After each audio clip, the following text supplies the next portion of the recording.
Hi అండి, welcome to simple life with money. అందరికీ నమస్తే. ఈరోజు రెసిపీ పెసర రొట్టి. దాన్ని ఎలా తయారు చేసుకోవాలో చూద్దాం. గ్యాస్ వెలిగించుకుందామండి. ఒక ప్యాన్ పెట్టుకున్నాను. దీంట్లో పెసరపప్పు ముందు తీసుకోవాలి. ఒక గ్లాసున్నర తీసుకుంటున్నాను పెసరపప్పు.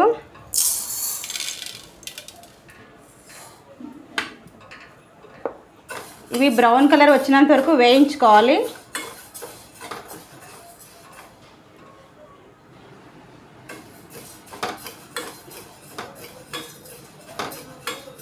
ఇవి బాగా వేగాలండి, బ్రౌన్ కలర్ వచ్చినంత వరకు. వేగిపోయిందండి పెసరపప్పు. గ్యాస్ ఆప్సాను. ఇది ఒక ప్లేట్లో వేసుకుందాం. ఇది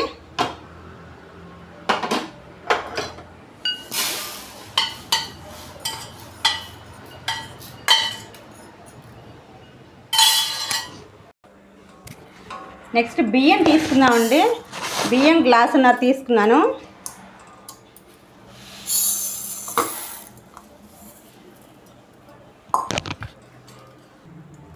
పెసరపప్పు మనం ఎంత తీసుకుంటే బియ్యం కూడా అంతే తీసుకోవాలి. సేమ్ కొలతలతో ఇవి కూడా వేపుకోవాలి. కొంచెం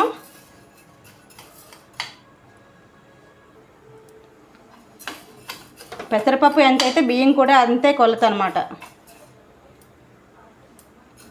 ఇవి కొంచెం వేగనివ్వాలి.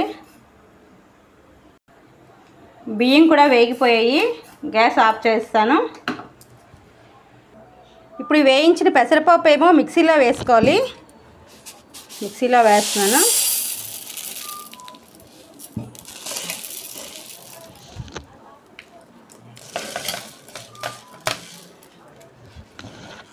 ఇదేమో ఫస్ట్ ఒక్క తిప్పు తిప్పేసి ఆపేయాలండి మిక్సీలోని. ఎక్కువసేపు ఆడకూడదు. నెక్స్ట్ బియ్యం వేసుకుందాం ఇందులో. ఇక ఒకసారి పెసరపప్పు ఫస్ట్ వేసుకొని ఒకసారి తిప్పేసి ఇలా వదలాలి గ్రైండరు మిక్సీ.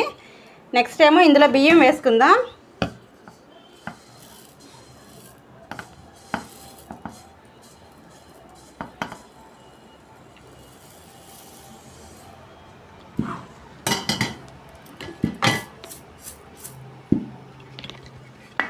ఇది ఒకసారి తిప్పుకుందాం. ఈ రెండు కలిపి మళ్ళీ ఒకసారి గ్రైండ్ చేసుకున్నాను. ఎక్కువసేపు తిప్పకూడదు గ్రైండరు మిక్సీ అనమాట.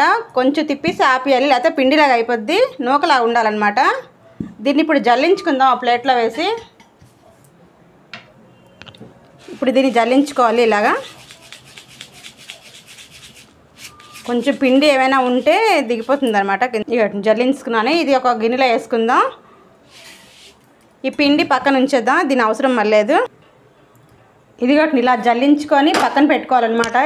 ఇలా నూకలా ఉండాలి.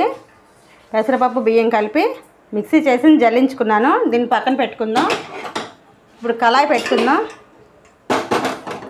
గ్యాస్ వెలిగిస్తాను.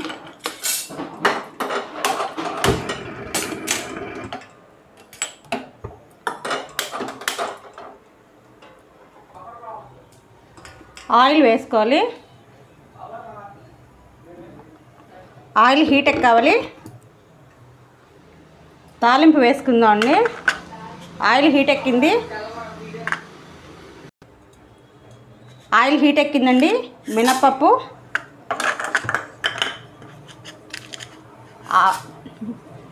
శనగపప్పు, మినప్పప్పు, ఆవాలు, మిరపకాయలు, కరివేపాకు,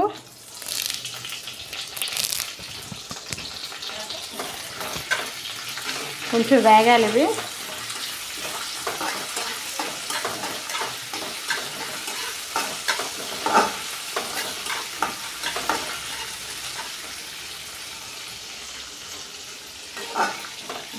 వాటర్ పక్కన పెట్టుకోవాలి తాలింపు పెట్టే ముందు. ఎందుకంటే తాలింపు మాడిపోద్ది, వెంటనే వేయాలి కాబట్టి.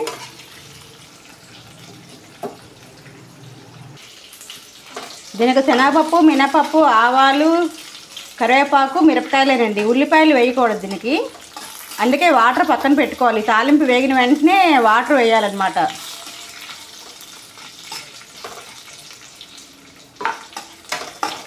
ఇవి ఎర్రగా వేగాలి, బ్రౌన్ కలర్ వచ్చినంత వరకు.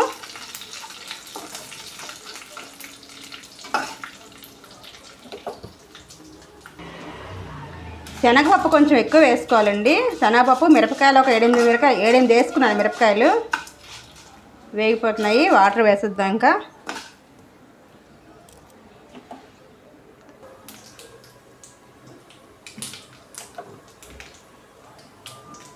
వేగిపోయింది. దీంతో గ్లాసున్నర బియ్యం, గ్లాసున్నర పెసరపప్పు వేసాను కాబట్టి 3 గ్లాసులు అయ్యాయి, 2 కలిపి. కాబట్టి దీంతో 6 గ్లాసులు వాటర్ వేసుకుందాం.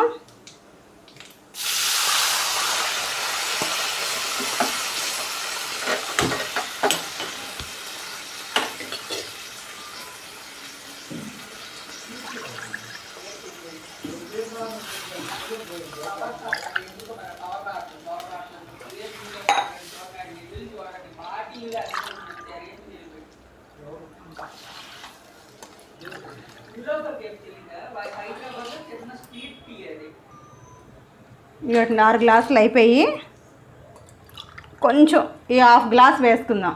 సరిపోతాయి. సాల్ట్ వేసుకోవాలి.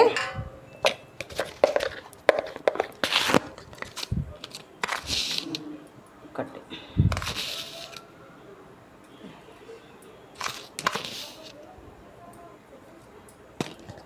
సాల్ట్ సరిపడ్డా వేసుకోవాలి. ఇది మరగాలండి. మూత పెడదాం.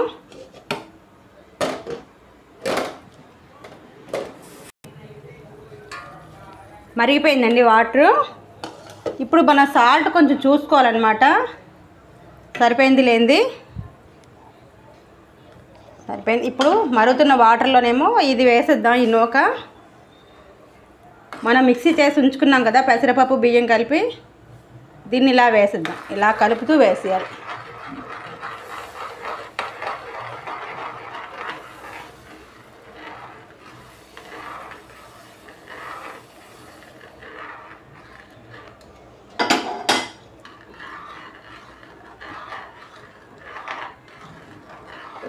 ఇలా శుభ్రంగా కలుపుకోవాలి.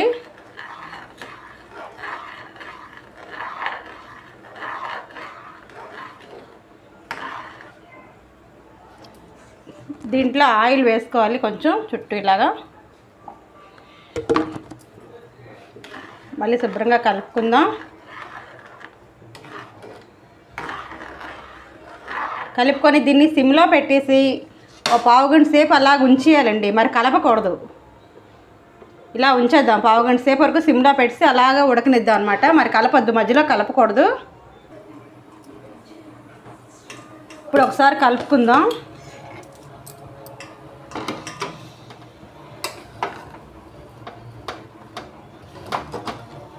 సిమ్లో పెట్టి ఒక పావు గంట సేపు ఉంచానండి. ఉంచిన తర్వాత కలుపుతున్నాను.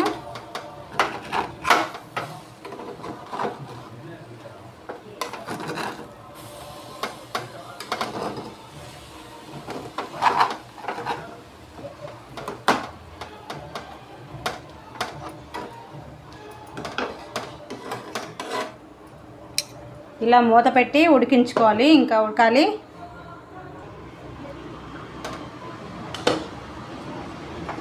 అయిపోయిందండి.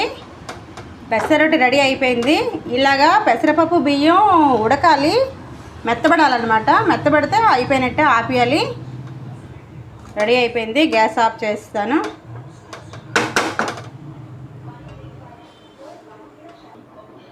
రెడీ అయిపోయిందండి పెసరొట్టి. ఎంత రుచిగా ఉంటే కమ్మనైన పెసరొట్టి. మీరు ఒకసారి ట్రై చేయండి. మీరు ఒకసారి నచ్చితే లైక్ చేయండి, షేర్ చేయండి, సబ్స్క్రైబ్ చేసుకోండి. Thank you.